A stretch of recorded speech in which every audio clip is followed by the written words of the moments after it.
Good afternoon, and welcome to our Black History Spotlight.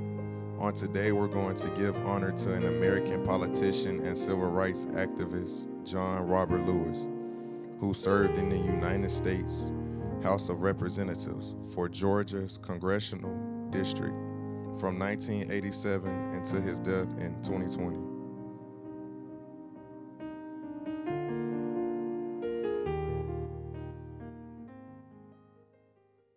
If at every stage of America's civil rights movement there was a king front and center, there was nearly always a young prince alongside, John Lewis. The son of sharecroppers, he began protesting when just 20 years old, there on the March on Washington, on the buses in Birmingham, and on that bridge in Selma.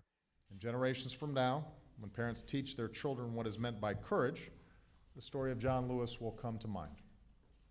An American who knew that change could not wait for some other person or some other time.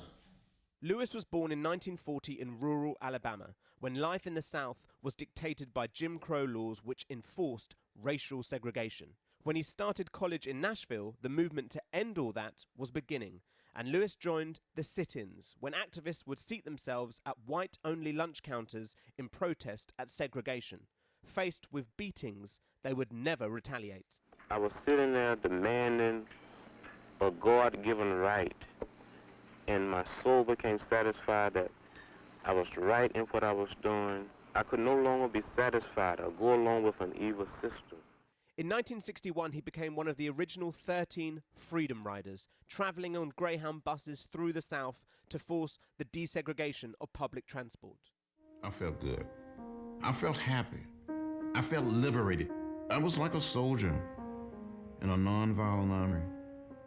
Lewis was beaten in North Carolina, knocked unconscious in Alabama, and jailed in Mississippi. Such attacks in the face of peaceful protest shocked the world and forced Americans to confront the true nature and extent of racism in their nation. At 23, he helped organize the March on Washington, where Dr. King preached his American dream. Lewis spoke as well. He was, until now, the only surviving speaker from that day. We are tired. We are tired of being beaten by policemen. We're tired of seeing our people locked up in jail over and over again. And then you holler, be patient. How long can we be patient? We want our freedom, and we want it now.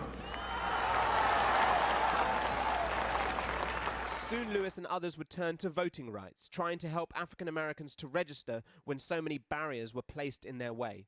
They planned to march from Selma to Montgomery in Alabama, yet they were met on the Edmund Pettus Bridge by state troopers who charged at them. And who was at the front line, taking yet another beating for his cause? They came toward us, beating us with nightsticks, bullwhips, trapping us with horses. This is me here. 50 years later, Lewis returned in a different time with a very different president. If someone had told me when we were crossing this bridge that one day I would be back here introducing the first African-American president, I would have said, you're crazy, you're out of your mind, you don't know what you're talking about. By then, Lewis had moved on from his street fighting days, serving in Congress for more than 30 years. His causes remained consistent. Even his methods were the same. In 2016, angered by Congress's inability to enact gun reform, he staged a sit-in on the House floor. How many more mothers, how many more fathers need to shed tears of grief? Never fearful of speaking his mind, Lewis boycotted the inauguration of George W. Bush and Donald Trump. For him, they were two Republican presidents bookending a leader who meant far more, a black US president. And so it was Lewis who was the first to embrace Barack Obama as he walked out to make history in 2009. Why a man whose father less than 60 years ago might not have been served at a local restaurant can now stand before you to take a most sacred oath.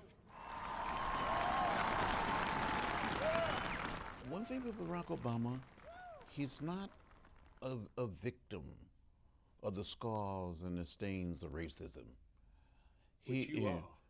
We are. Those of us who grew up in America, those of us who grew up in the 40s and the 50s, who tasted the bitter fruits of segregation and racial discrimination. We bear those scars. We are victims. Why is it an advantage for him perhaps not to bear those scars?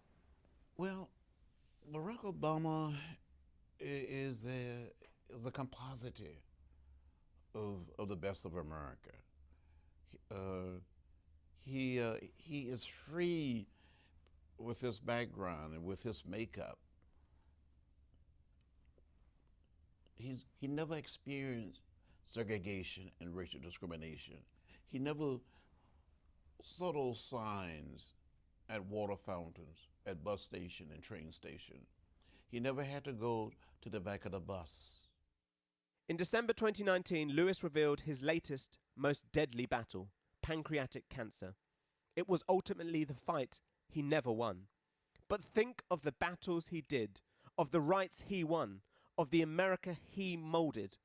Another civil rights foot soldier has fallen, but the path John Lewis trod is one rich with victories and lessons for America's future.